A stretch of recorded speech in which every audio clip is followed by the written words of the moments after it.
Bonjour et bienvenue à tous dans ce webinaire. Je suis William Kelbert, président de la société Coles. Et pour me présenter rapidement, moi, mon métier, c'est vraiment d'échanger au quotidien avec des acteurs du monde industriel et de développer les outils qui vont permettre d'optimiser leurs opérations de maintenance et de SAV. Je suis accompagné de déjà Juliette Norev, qui est spécialiste du recrutement de profils techniques pour l'industrie et qui va se présenter dans un instant, tout comme Cédric. Et notre objectif aujourd'hui, c'est de vous donner un maximum de clés pour pallier à une problématique importante et quotidienne pour certains d'entre vous, la pénurie de techniciens. Voilà, c'est assez sombre comme sujet, mais on va voir ensemble qu'il y a des solutions. Aujourd'hui, en France, d'après Pôle emploi ou France Travail, selon comment vous souhaitez les appeler, on estime que 61% des entreprises industrielles ont du mal à recruter des techniciens qualifiés, en particulier sur les sujets de maintenance et de SAV. Alors, pour ma part, comme je le disais, mon job, c'est vraiment d'échanger au quotidien avec des industriels. Et notre enquête maison chez Coles montre que c'est plutôt 99% d'entre vous qui rencontraient des difficultés dans ces recrutements, mais aussi dans la rétention des techniciens. Donc, il faut savoir que le problème est mondial, puisque à l'international, c'est 69% des employeurs qui peinent à recruter des profils techniques. Et remplacer un technicien, bien sûr, ça coûte très cher et l'impact opérationnel est énorme pour vous, puisqu'elle peut entraîner une baisse de 15 à 25% de la productivité sur toutes les opérations de maintenance. Alors, mon opinion sur le sujet, c'est que les métiers de l'industrie, en tout cas certains de ces métiers, sont souvent oubliés, peu valorisés, mais on est très content parce que ici, aujourd'hui, on a réussi à réunir une centaine de personnes, donc on va voir combien on sera au final, mais uniquement des gens qui comprennent le rôle et la place que prend le technicien dans l'entreprise. Parce que au-delà d'assurer que les équipements fonctionnent et que la production continue, le technicien est aussi la vitrine de l'entreprise. Et donc, il va falloir le chouchouter au maximum avant son arrivée et tout au long de ses missions. Donc, vu que le temps est compté aujourd'hui, on s'est bloqué jusqu'à midi pour que tout le monde puisse aller manger, on va dans un premier temps laisser la parole à Juliette pour qu'elle puisse nous donner ces fameuses clés qui vont vous permettre de trouver les techniciens qu'il vous faut, mais aussi et surtout les clés pour les fidéliser. Et ensuite, on aura l'honneur d'avoir l'intervention de Cédric Lafontaine, donc ici présent, directeur SAV de la société Poettinger, qui est une société autrichienne avec une filiale en France, qui nous partagera son retour d'expérience sur les recrutements qu'il a fait lui pour Poettinger, ce qui a été mis en place pour retenir ses techniciens dans la société et simplement ce qui marche et ce qui ne marche pas. Alors, je précise, n'hésitez pas, voilà, comme on vient de l'écrire dans le chat, à écrire vos questions directement dans le chat. On y répondra dans les 5 minutes de questions-réponses à la fin du webinaire. Et si vous voulez recevoir une présentation de tout ce qu'on va se dire aujourd'hui, vous pouvez tout simplement nous envoyer un pouce dans l'espace de chat. Comme ça, on pourra retrouver tous vos messages par la suite et vous envoyer une petite documentation qui résume ce qu'on va voir ensemble. Juliette, enchanté. Je vais te laisser te présenter, mais pour la petite histoire, moi, je t'ai découvert sur LinkedIn quand tu avais rédigé un post qui parlait de la pénurie de techniciens et donc on y voyait une image de Jack Sparrow, donc qui représentait le technicien poursuivi par tout un tas de pirates, donc les employeurs. J'avais trouvé l'image assez sympa et ça avait fait un gros buzz à l'époque. Est-ce que tu peux nous dire déjà qui tu es, ce que tu fais, donc comment tu accompagnes tes clients dans le recrutement de profils techniques dans l'industrie, et puis surtout, est-ce qu'il y a bien des clés pour pallier à la pénurie de ces techniciens? Oui, alors bonjour tout le monde, moi c'est Juliette, je suis recruteuse indépendante au sein de Talent Group et je suis spécialisée sur les métiers techniques en industrie. Donc effectivement, le but de mon intervention aujourd'hui sera pour vous donner les clés pour recruter et garder les techniciens chez vous. Pour revenir à la petite histoire par rapport à mon post que j'avais fait sur LinkedIn, donc le titre, il me semble que c'était les techniciens de maintenance, les rockstars du recrutement. En fait, j'avais fait ce post-là après une discussion avec un prospect qui, comme la plupart des industries, cherchaient à recruter des techniciens. Aujourd'hui, c'est vrai que à peu près 90% des entreprises industrielles qui me contactent, c'est pour justement les aider à trouver ce type de profil. Et donc, ce qui m'avait interpellée, c'est que malheureusement, la rémunération, souvent, ne suit pas toujours. Donc, quand on me dit, oui, je cherche un technicien expérimenté à 30K, non, aujourd'hui, ce n'est plus possible. C'est pour ça que j'avais vraiment ce souhait de mettre en lumière ce métier technique qui est essentiel, même indispensable pour le bon fonctionnement de l'usine. Aujourd'hui, on se rend compte, c'est de plus en plus difficile de trouver des techniciens, mais si en plus on ne fait pas d'efforts sur la rémunération et que l'on ne valorise pas davantage ce métier, la situation risque vraiment de devenir plus compliquée. Pour vous donner un peu plus d'éléments, il faut savoir que déjà en 2019, 40% des entreprises industrielles en France indiquaient avoir des difficultés à recruter des techniciens qualifiés. à cause notamment d'un manque d'attrait pour ces métiers et un réel déséquilibre entre l'offre de formation et les besoins du marché. Ensuite, bon, en 2020-2021, comme vous le savez tous, il y a eu le Covid. Donc pendant cette période, forcément, il y a un bon nombre d'industries qui a dû ralentir ses opérations et on s'est aperçu que lors de la reprise en 2021, il y avait un réel manque de main-d'œuvre technique qualifiée sur ces postes-là. Et aujourd'hui, la situation s'aggrave encore malheureusement. Les entreprises tentent d'augmenter leur offre salariale jusqu'à 10% pour essayer d'attirer les jeunes diplômés, mais ce n'est pas suffisant. La faible attractivité des formations techniques continue malheureusement d'alimenter cette pénurie. Donc voilà, l'idée de mon intervention sera de vous donner ces clés pour pouvoir recruter au mieux ces profils que tout le monde recherche. Ok, merci Juliette pour cette présentation. C'est vrai que c'est un sujet qui est important et grave pour beaucoup d'industries aujourd'hui en France et à l'international, comme on le disait. Mais à chaque problème, ça ou ses solutions. Donc, on va Oui. essayer de les découvrir ensemble. Est-ce que pour rentrer dans le vif du sujet, tu peux nous expliquer dans un premier temps quelles sont les raisons derrière la pénurie de techniciens? Alors, il y a plusieurs facteurs, hein, qui, font qu'il y a une pénurie de techniciens. Tout d'abord, aujourd'hui, on se rend compte que l'industrie traverse, une transformation numérique rapide, notamment avec l'intégration de technologies comme l'automatisation, la robotique, l'industrie 4.0 et donc forcément, ces innovations vont nécessiter des techniciens hautement qualifiés qui vont pouvoir être capables d'installer, maintenir et optimiser ces nouveaux systèmes. Mais malheureusement, les formations ne suivent pas toujours. Aujourd'hui, de ce que je peux voir, alors toutes les formations ne sont pas pareilles, mais j'ai l'impression qu'on forme encore des techniciens comme si les usines n'avaient pas évolué depuis 10 ans et certaines formations sont complètement à côté de la plaque. Par exemple, la semaine dernière, j'ai échangé avec un candidat qui venait d'obtenir, son diplôme et qui cherchait un poste et au fil de notre, conversation, je me suis rendu compte que pour, valider son diplôme, il n'avait fait que 2 stages de quelques semaines en industrie. Il me semble que c'est 2 stages de 6 semaines, de mémoire, mais ce n'est tout simplement pas suffisant. Je pense que lorsqu'on veut exercer un métier technique, il est essentiel d'être sur le terrain le plus souvent possible et c'est pour ça que l'alternance, ça peut être une excellente solution, par exemple. Ensuite, pénurie à cause du manque d'attractivité et aussi parce qu'on fait face malheureusement à un vieillissement de la population.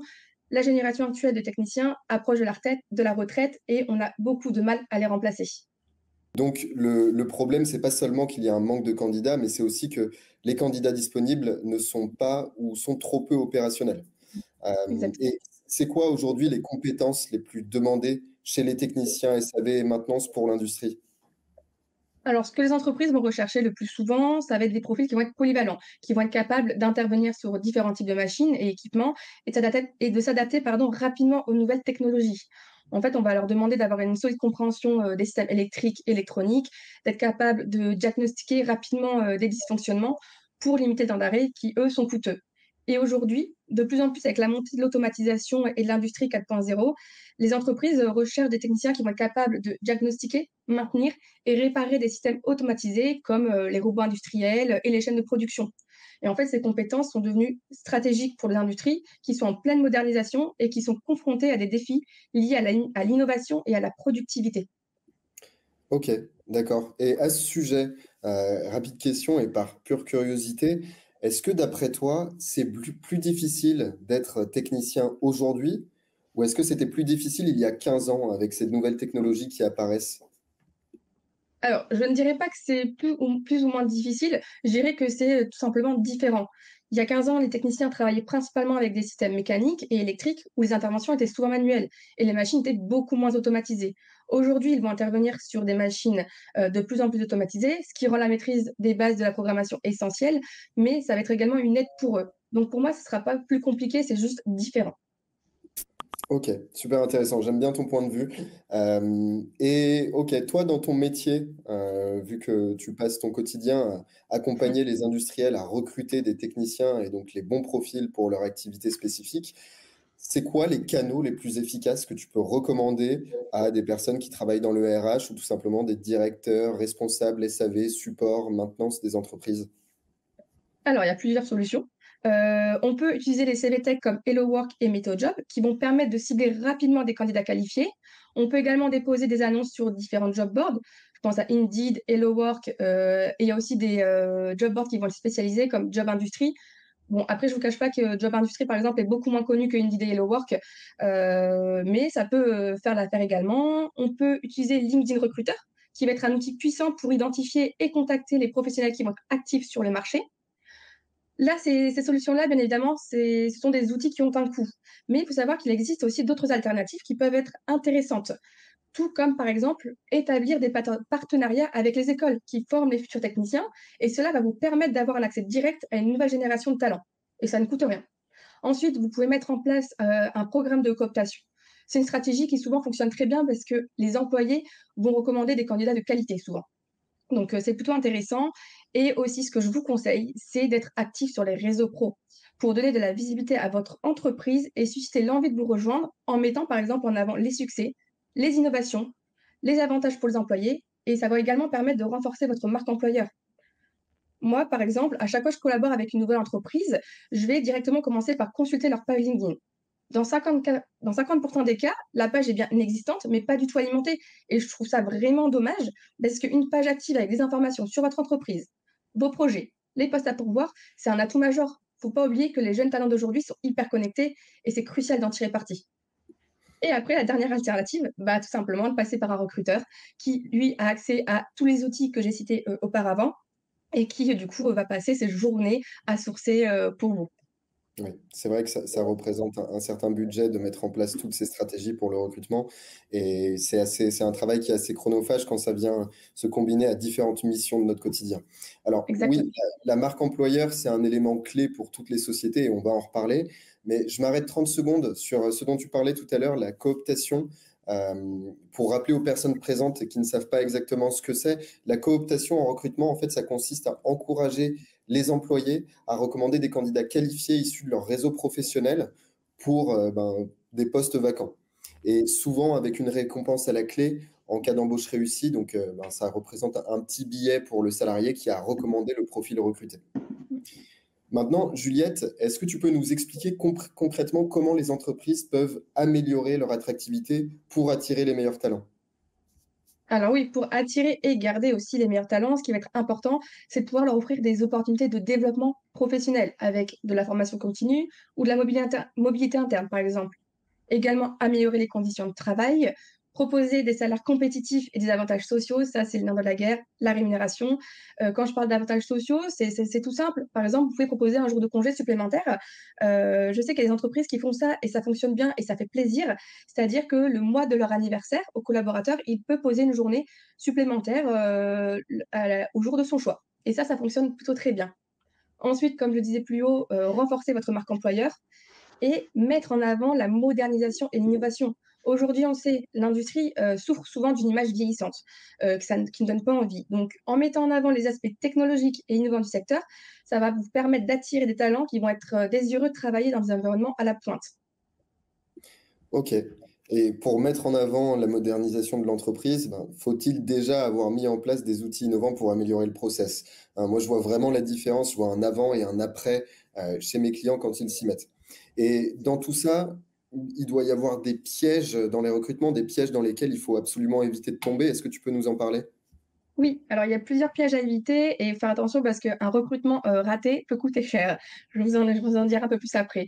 Ce qu'il faut faire attention, c'est ne pas négliger la culture d'entreprise. Parce qu'un technicien peut être qualifié sur le plan technique, mais s'il ne s'intègre pas bien dans l'équipe ou qu'il ne partage pas les valeurs de l'entreprise, ça risque de générer des tensions internes et d'augmenter le turnover. Donc c'est hyper important d'évaluer à la fois les compétences techniques et la personnalité. Ensuite, il faut éviter de se concentrer uniquement sur les qualifications académiques. Bon, je vois, ça se fait de moins en moins, donc ça, c'est bien. Mais il faut savoir que, bien que le diplôme et les certifications sont importants, là-dessus on est d'accord, il ne faut pas que ce soit le seul critère de sélection. Dans de nombreux cas, un technicien avec une solide expérience sur le terrain peut être plus performant qu'un candidat avec des qualifications académiques. Ensuite, troisième point, on a tendance à sous-évaluer les compétences comportementales. Souvent, les soft skills, elles vont être négligées lors du recrutement de techniciens. Pourtant, les compétences comme la résolution de problèmes, la communication, la gestion du stress sont cruciales, je pense, aujourd'hui pour un technicien. Surtout quand il faut résoudre des pannes ou collaborer avec d'autres équipes. Donc, embaucher uniquement sur la base de compétences techniques peut entraîner des difficultés à gérer des situations qui vont être critiques. Donc, il faut faire très attention à ça.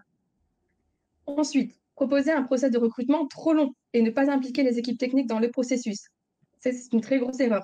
Si les étapes du processus de recrutement sont trop nombreuses ou si vous tardez à donner un retour au candidat qui vous intéresse, le candidat risque d'accepter une autre offre plus rapidement ailleurs et il ne sera plus disponible. Moi, personnellement, Quand je suis sollicitée pour recruter des profils techniques, j'accepte à la condition que le processus de recrutement soit aussi court et efficace que possible. Sinon, en fait, le candidat ira ailleurs parce qu'il ne faut pas oublier que les techniciens n'ont pas un, mais deux, trois, voire quatre process en même temps. Donc, si on fait un process trop long, on va perdre le candidat et tout le travail aura servi à rien. Tout le travail qui aura été fait en amont n'aura servi à rien. Donc l'idée, moi, ce que j'aime bien proposer à mes clients, c'est que lorsque c'est possible, c'est d'inviter le candidat à un entretien sur site pour qu'il puisse rencontrer le ou la DRH et que le ou la DRH soit accompagné de son futur N+1. Comme ça, si l'entretien se déroule bien, on peut ensuite lui proposer une visite de site, ce qui est hyper important pour que le candidat puisse se rendre compte de l'environnement de travail.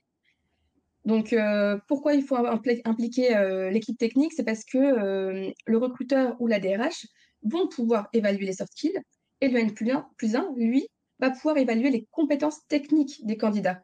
Donc, ils vont pouvoir évaluer si le candidat a un niveau requis pour le poste. C'est pour ça, hein. Donc, il est hyper important d'avoir un processus de recrutement fluide et réactif pour ne pas perdre des talents. Et dernier point, bah, toujours la même chose, hein, le piège à éviter, c'est de ne pas proposer de rémunération compétitive. Donc, tout à l'heure, je vous parlais du coût d'un mauvais recrutement. Il faut savoir qu'en moyenne, un mauvais recrutement coûte jusqu'à 45 000 euros. Chaque recrutement va être stratégique. Donc, une mauvaise embauche impacte non seulement les finances, mais ça va aussi impacter la dynamique d'équipe et la culture d'entreprise. Donc, c'est pour ça qu'il faut faire très attention à tous ces pièges. Ouais, je pourrais pas être plus d'accord que ça. Et cette question de dynamique aussi, ça englobe toutes les sociétés, hein. C'est pas seulement les sociétés de l'industrie, mais pour nous, dans le software, c'est exactement la même chose. Et ça me fait penser, d'ailleurs, j'en discutais avec un de nos investisseurs ce lundi, qui lui a été PDG d'une société de plus de 2300 personnes. Et à la question, qu'est-ce qui a été le plus difficile dans ton expérience? Je m'attendais à tout un tas de réponses, mais sa réponse a été relativement simple. Il n'a pas hésité à me répondre, les recrutements. Hein, c'est les recrutements qui peuvent coûter cher financièrement, mais aussi dans la dynamique et la culture d'entreprise. Alors maintenant, on va laisser la parole à Cédric. Bienvenue Cédric. Et est-ce que tu peux nous dire qui tu es, te présenter, et puis surtout nous partager ton retour d'expérience en ce qui concerne le recrutement et la fidélisation de tes techniciens chez Poitinger? Bien, bonjour à tout le monde. Moi, c'est Cédric Lafontaine. Je suis donc le responsable technique de la filiale France de Pottinger, qui est une entreprise autrichienne qui évolue dans la construction de machines agricoles, équipements attelés aux tracteurs. Donc, nous, on évolue et dans l'industrie et dans le terrain. C'est-à-dire que on a tout ce process industriel de production et on a tout ce process d'utilisation terrain et de diagnostic à gérer en même temps.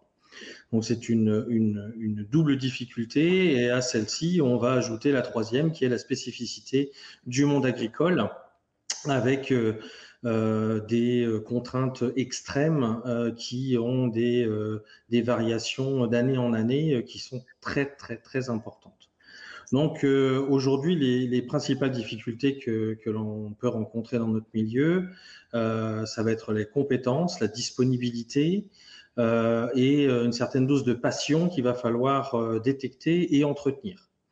Le milieu agricole aujourd'hui est un milieu malmené.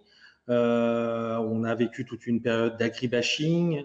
Maintenant, on a des incidences climatiques qui mènent nos clients dans des retranchements financiers et personnels qui sont assez impressionnants. Et le premier filtre, en tout cas le premier réceptacle de ces situations, sont bien souvent les techniciens qui arrivent en dépannage sur des machines pour lesquels il n'est impossible d'appeler une autre machine puisque ce sont bien souvent des besoins spécifiques où la machine qui est attendue à travailler ne peut pas être remplacée facilement par une autre. On n'est pas sur un camion sur lequel on va dételer la remorque et on va remettre un autre camion pour repartir. Donc on est sur des profils qui sont vraiment très rares et très recherchés dans notre milieu. Donc, pour répondre à ta question, William, comment on a fait pour les détecter? Donc, je peux rejoindre à 100% tout ce que Juliette a pu dire par rapport à ses expériences et son analyse qui est très fine. Et nous, on a pris le pari pour limiter en tout cas les durées de recrutement et s'assurer de mettre les bonnes personnes aux bons endroits. de prioriser les compétences comportementales et émotionnelles. Et on part du principe que ce qui est acquis, et bien souvent c'est la partie comportement, intelligence émotionnelle qui est acquise par le vécu de la personne, et les compétences, eh bien ça revient également à l'employeur de les faire acquérir à celui qui rejoint l'entreprise. Donc, comment on a fait pour cela? Une fois que on définit le profil émotionnel ou le profil de personne, pour éviter de devoir faire intervenir un DRH ou une personne en RH, eh ben, on a pris le pari de former plutôt les N+1 à cette détection de profil dont nous avons besoin. Ce qui fait qu'il y a un seul interlocuteur pendant tout le process de recrutement qui va analyser la personne dans chaque étape de ces entretiens. Et puis, il y aura un feedback de fait entre les 2 ou 3 rendez-vous qu'il peut y avoir en interne, une fois qu'on a pu avoir des échanges avec les candidats. Et puis, une fois qu'on a regroupé un maximum de bons signaux et de feux verts et qu'on a pu se mettre d'accord pour aller plus loin, on a mis en place un système de parrainage. Donc, ce sont les anciens qui prennent en charge les nouveaux avec une période de duplication sur les secteurs, ou en tout cas sur les responsabilités, ce qui fait que nos jeunes arrivants, qu'ils aient 20 ans, qu'ils aient 30 ans, puisqu'on n'a pas de blocage dans les âges. Hein. On recrute également des personnes qui arrivent dans une certaine gamme d'âge que la mienne, qui est 40 ans, qui sont parfois moins souples à faire rentrer dans une équipe déjà établie. Mais en tout cas, ils trouvent tout de suite une zone de confort, puisque ils sont avec des gens expérimentés qui ne vont pas, qui vont partager leurs difficultés, qui vont leur donner tout de suite les astuces, qui vont les mettre tout de suite dans les bonnes dispositions devant leurs premières difficultés. Et puis, il reste du coup une vraie valeur ajoutée à l'entreprise, parce que dans un premier temps, ils vont apporter leur façon de faire et ils vont expérimenter leur vécu sur notre terrain. Et puis, le deuxième pari, une fois qu'on a mis tout en place la partie humaine d'accueil, eh bien, on a pris le pari également de passer au SAV 2.0. Le SAV 2.0, c'était de se dire maintenant, on va mettre des outils modernes à la disposition de nos techniciens. Puisque tu l'as dit, Juliette, aujourd'hui, tout s'automatise, tout se modernise. On n'a plus des techniciens qui démontent des moteurs dans les champs, qui démontent des boîtes de vitesse avec un carton par terre sous la pluie.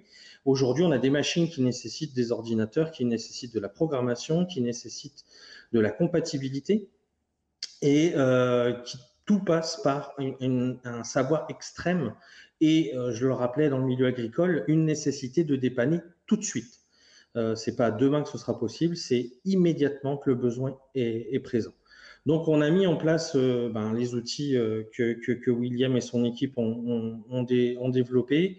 On a mis en place des plateformes d'assistance et des outils de visio qui ont apporté vraiment une plus-value, une efficacité à nos techniciens, parce que ils se sont retrouvés avec la possibilité de se projeter immédiatement à 300 km de chez eux, comme s'ils étaient au pied de la machine, sans mettre en place toute une quantité d'outils compliqués,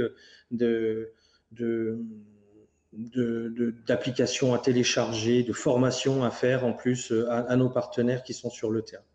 Donc aujourd'hui, c'est un tout qui fait qu'on arrive à les déceler, les intégrer et ensuite les intéresser à durer. Puisque voilà, la complexité aujourd'hui en plus, c'est de durer et de ne pas les user. Et d'avoir un feedback permanent par rapport à ce qu'ils vivent et adapter l'outil à leurs besoins, aux besoins du terrain et à ce qu'est capable de donner un collaborateur. Voilà, donc c'est une difficulté chaque jour, ou en tout cas, non pas une difficulté, mais une recherche permanente de pouvoir être à l'écoute et de répondre à leurs besoins. Voilà. Ok, merci beaucoup Cédric pour ce témoignage. Une partie de ce qu'on retient ici, c'est que L'idée, donc, c'est vraiment de choyer ces équipes techniques. Donc, effectivement, en prêtant attention à eux, à leurs besoins, en leur mettant entre les mains les outils dont ils ont besoin pour le succès de leur mission. Et ça, effectivement, c'est un très bon témoignage parce que c'est quelque chose qui est bien appliqué chez Poitinger et ça se voit donc dans les résultats de l'entreprise. Merci encore Cédric. Et pour revenir à Juliette, et on va creuser maintenant un petit peu plus sur le sujet de la fidélisation des bons techniciens. Et donc, on va reprendre certainement certaines des belles paroles de Cédric. Ouais. Juliette, comment est-ce qu'on va pouvoir créer un parcours de carrière attractif pour les techniciens? Alors, pour pouvoir garder les techniciens en interne, il va être important de proposer des promotions internes. Par exemple, offrir des possibilités d'avancement vers des postes à responsabilité, comme superviseur, chef d'équipe. Après, je suis d'accord, tout le monde ne souhaite pas ou n'est pas fait pour manager, mais voilà, je trouve que c'est toujours important d'offrir des possibilités. Ensuite, proposer des formations techniques régulières qui vont être là pour renforcer leurs compétences, y compris dans des technologies avancées comme l'industrie 4.0, avec l'automatisation et la digitalisation. Et ensuite, proposer de la polyvalence, encourager, vos collaborateurs à acquérir des compétences transversales qui vont permettre aux techniciens d'évoluer dans différents départements. Moi, par exemple, j'ai régulièrement des échanges avec des candidats qui sont en poste, mais qui souhaitent partir parce que, par exemple, on leur proposait de faire uniquement un seul type de dépannage ou un seul type de maintenance. Donc leur poste manquait cruellement de polyvalence et ils s'ennuyaient tout simplement. Donc c'est comme ça que ces techniciens se retrouvent à l'écoute du marché. Ok, je comprends. Donc, dans l'idée, en fait, c'est vraiment de varier les missions, disons, entre maintenance préventive et maintenance curative sur Ouais. différents types d'équipements. Et en fait, on revient un petit peu à l'idée, et pour moi, ça tilte vraiment avec le témoignage de Cédric, de moins on s'ennuie, plus on aime son job. Et il y a cette phrase assez célèbre que ben, si on aime son travail, on ne travaille pas un jour dans sa vie. Bon, dans la bonne mesure, hein, c'est pas toujours vrai, mais l'idée, c'est de s'en rapprocher au maximum. Je pense qu'on est tous d'accord là-dessus. Et j'arrive bientôt à la fin de mes questions, mais pour aller au bout, comment, d'après toi, les entreprises peuvent prévenir le turnover, donc le départ de techniciens? Alors déjà, le premier point qui va être important, avant de prévenir le turnover, c'est déjà de bien préparer l'intégration pour garder les nouveaux techniciens que vous venez d'embaucher, pour pas le perdre dès le début, en fait. Et ensuite, ce qui va être important et ça Cédric, en a parlé juste avant, c'est d'effectuer des points réguliers, des feedbacks. Parce que, par exemple, vous allez embaucher un technicien, qui a 20-25 ans, vous allez le mettre en horaire posté, par exemple en 5-8. 2-3 ans plus tard, peut-être que voilà, il a eu des enfants entre-temps, le 5-8 ne convient plus, il souhaite avoir, des horaires, qui lui permettent d'avoir un meilleur équilibre vie pro, vie perso, peut-être passer un horaire de 8. Voilà, on ne sait pas, mais l'idée, c'est de faire des points réguliers parce que, ce qu'il faut éviter, c'est de considérer les employés qui sont présents depuis longtemps comme acquis. Et ça, c'est pas qu'en industrie, hein, ça se passe dans tout type d'entreprise. Mais c'est justement là qu'on fait une erreur, c'est de les considérer comme acquis, alors que non. Eux aussi, ils ont une vie perso qui change, qui évolue. Et donc, par rapport au boulot, ils ont aussi des envies de changement. Et ensuite, ce que vous pouvez faire pour prévenir du turnover, et c'est de garder vos bons techniciens, c'est de mettre en place des primes de performance et des programmes de reconnaissance. Parce que ça aussi, c'est quelque chose qui ressort souvent lors de mes entretiens, c'est que, ils souhaitent quitter une industrie à cause du manque de reconnaissance et de valorisation. Ok, ça marche. Et est-ce que tu peux nous donner la stat du temps moyen passé par un technicien dans une même entreprise, si tu l'as en tête? Oui, oui, bah, du coup, moi, j'en vois passer, un nombre incalculable de CV. Faut savoir qu'aujourd'hui, en moyenne, un technicien va commencer à se remettre sur le marché après 2-3 ans. Alors qu'avant, il était courant de voir, des personnes faire toute leur carrière au sein d'une seule et même entreprise. Aujourd'hui, c'est plus le cas du tout. Vraiment, en moyenne, je vois sur les CV, ils font 2-3 ans par entreprise, et ils finissent par le quitter. Ok, ouais, ça a du sens. Euh, et pour ma dernière question, je vais prendre l'exemple de Coles, hein, donc notre société, où lorsqu'on embauche quelqu'un, maintenant, bah, c'est le candidat hein, qui va nous dire en entretien qu'il ne viendra travailler avec nous qu'à partir du moment où on lui propose un certain nombre de jours de télétravail par semaine. Bon, c'est comme ça. Euh, Sauf que tous les métiers ne peuvent pas télétravailler. Euh, mais il doit bien y avoir d'autres moyens d'offrir une certaine flexibilité à ses équipes, à ses salariés. Dans l'industrie, d'après toi, quel est l'impact de la flexibilité dans le travail? Alors déjà, ça va permettre, d'améliorer la productivité parce que je pense qu'en permettant aux employés de choisir leurs horaires ou de travailler à distance, lorsque c'est possible, hein, bien évidemment, on peut améliorer leur satisfaction et leur motivation, ce qui se traduit le plus souvent par une meilleure productivité. Ensuite, de pouvoir offrir des options de télétravail, de travail flexible, ça peut rendre aussi une entreprise plus attractive pour les talents, surtout pour les personnes qui vont rechercher un meilleur équilibre entre vie pro et vie perso.